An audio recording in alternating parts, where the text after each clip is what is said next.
Now, that one was ugly. That one was ugly.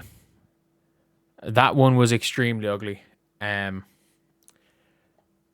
in the chat said the ref thought people bought tickets to watch them. Absolutely.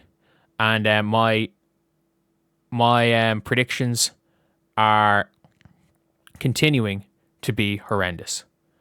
I am continuing to be the worst predictor in the history of basketball. As, of course, you guys know, I predicted the Valks win this game.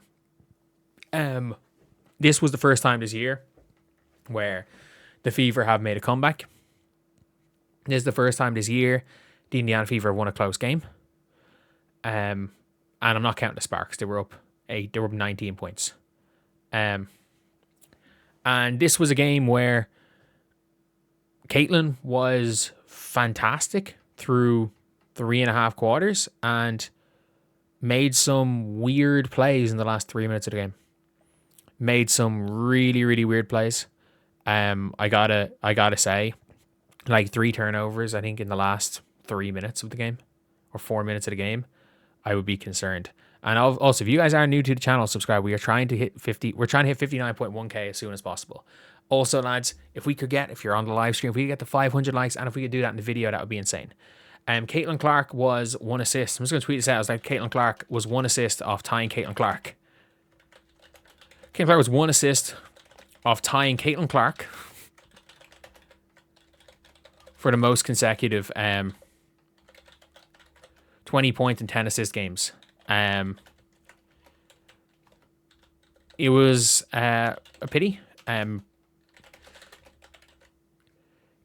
Like you would have thought that she might have got it today. Especially going into the fourth quarter where she needed a couple of assists, and the last couple of minutes where she just needed 1. For like 7 of 15, 4 of 5 free throws. She missed her first free throw of the season. If we're looking at the box score here, the best player for the Fever on the day, Aaliyah was fantastic. Fantastic. It looked like Stephanie White was almost it's almost looked like Stephanie White was throwing the game because the Indiana Fever were killing it, and they had just built a 10-point lead with 2 minutes to go, and then Aaliyah got subbed out for some reason. I don't know why Aaliyah got subbed out for some reason. Unfortunately for Indiana, they might have signed a complete dud in Mo Billings. Monique Billings might have just been a dud. She missed a wide open layup, and her 2 fouls where she was late on defense and she just smacked people in the head. Like she just smacked 2 people in the head being late on defense. Grace Van Sluten gave 2 solid minutes, I guess. Had a fantastic defensive possession of Veronica Burton, forced her into a fadeaway shot, and then Monique Billings slapped her in the head. Maisha Hines-Allen, I thought, had a really good game. Like, she's not going to be this spectacular player or anything, but Maisha Hines-Allen's going to come in and do a job. She's going to come in and do a job. When Tiffany Hayes and you saw it here, when Tip Hayes and Caitlin Clark got into it, I'll talk about this in another video, when they were getting into it, it was Maisha Hines-Allen getting in between them to make sure, no, you're not messing with my point guard. And that's what you want to see. That is what you want to see. And this was one of these, this was Demon Caitlin Clark. This was Demon Caitlin. She's there screaming at the ref, screaming at everybody. This is where she gets fired up. Was Caitlin lucky to stay in this game? Yeah, she was lucky to stay in this game. No, we're not pretending that Caitlin Clark was not pretty lucky to stay in this game. If she got tossed, I'm going to be real, I don't think we could really complain that much if she got tossed. She absolutely was on the line of being tossed in a lot of this game, but Caitlin plays better when she's on the edge. It's a fact. Calculated Caitlin is not the player that we came to see. She hit 3 logo threes. Like Caitlin Clark ended the game 4 of 9 from 3. Like 22 points on 15 shots. That's in and around what you're kind of hoping for. She hit a couple of logo threes. And it's her first win against Golden State. Kelsey Mitchell had the most anonymous 19-point game I've ever seen.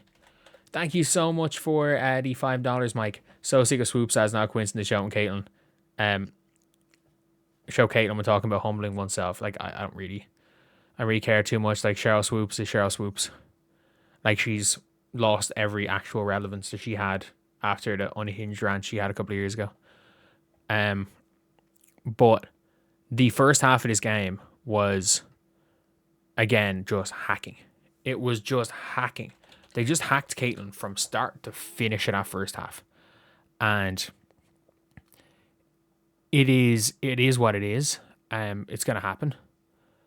And you've now got a time where like teams are gonna start going out again and saying we're just gonna hack Caitlin. We're gonna hack Caitlin. And first half was alright, really good in the first quarter. Like Caitlin had, was it 5 points and 2 assists in the first 2 minutes of the game? I think she had 5 points, 2 assists, and a rebound in the first 2 minutes of the game, which was kind of crazy. Ended the game only on 2 rebounds. But overall, if I'm ranking the game, I would say Caitlin played maybe I would have given her a 9 out of 10 game till the last 3 minutes, and I would have given her like a 2 out of 10 last 3 minutes. So we bring it down to like if they had lost, it would have gone down to like a 6. But because they won, even though she did have a iffy end to the game, you're still going to give her an 8. You're still going to give her an 8. Aaliyah Boston, 9.5. Kelsey Mitchell hit her free throws, I guess. Kelsey Mitchell, you're giving, we'll give just for hitting the clutch free throws, I'll give her a 6. Lexi Hull, really good. Some key plays for Lexi Hull. She was fantastic. And Raven Johnson, like, Raven Johnson is clearly trying to, like, she's clearly trying incredibly hard. And, like, I get it. I get it that she is, like, working her ass off. But, like, the amount of like badly timed fouls while her team's in the bonus with Raven Johnson can be frustrating. It can be really, really frustrating. But still, looks pretty good. Ty Harris looked unplayable. I know it was 2 minutes. Sophie, really bad first half, really good second half. Really bad early, pretty good. Lexi's hustle plays are good. But the problem is that Lexi Hull is actually the worst defender on the team. Like, Caitlin Clark was having to take the toughest assignments. And yes, did Caitlin Clark get cooked by Tip Hayes? Yeah, but everyone got cooked by Tip Hayes. Let's be real. And Caitlin Chen legacy game, she was unbelievable. Like, Caitlin Chen was unbelievable. They were going ISO Caitlin Chen, and it didn't matter who she was on, she was scoring. Caitlin Chen was ridiculous. Was absolutely ridiculous.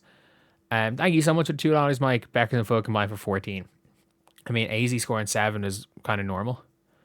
But, and yeah, it was just it was genuinely like, this was a game that was ugly from start to finish. Golden State made it ugly, and they wanted this game to be ugly. They knew if the Indiana Fever, were able to open up this game that they were going to win. And the Indiana Fever, in an ugly game, put up 90 points against Golden State. Golden State concede 74 points a game. They put up 90. Like, the Fever put up 90 today. Like, that is impressive. That is impressive. And that is with a 90-point game. And I'm like, I didn't think they did anything spectacular on offense, especially when Caitlin was off the floor. Their offense were running around in circles and hoping for the best. Kelsey Mitchell didn't hit a 3. Like, and there are a lot of things that the Fever could have done better, but they still found a way to win and score 90. This game could be the turning point, because this is the best team they played this year by a long shot. This is the best defensive team they played by a long shot. This is the hardest working team they played by a long shot. The Golden State Valkyries did not look like they were phased by playing on a back-to-back. They did not look like they were phased. This is a game where grit and determination won them the game. And that's where, like, box score stats don't show up for Lexi Hull. I would love if Lexi Hull relearned how to play defense. Like, I would love it if Lexi Hull relearned how to play defense. And if Lexi Hull when she relearns how to play defense, with everything she does hustle-wise, her ability to hit the 3 still there, it's big. Demira Stantis not playing is huge as well. That is huge. So overall, this is the most positive I've been about the Fever all year. This is no question about the most positive I've been. This is a game I didn't think they were going to win. This is a game I didn't think that they had much of a chance of winning. This was the team where I thought the Valks absolutely. I thought the Valks showed up, that they were going to win the game. I think the Valks showed up. Like the Indiana Fever were willing to let, like Kyla Charles became borderline unplayable because the Indiana Fevers didn't guard her. They just didn't guard her. Demiris Dantas, there's either something wrong with her or they're about to cut her or trade her. They played Joy Walker Kimbrough. My guess is they're probably going to trade Demiris Dantas because I do think Demiris Dantas has some value. Like, I think she has some value in the league, just none to this team. But yeah, it was a big game. This was a big game, and this could be a turning point for of the season for the Indiana Fever. And this could be a massive one. Again, 90 against this Valks team is so impressive. It is so impressive.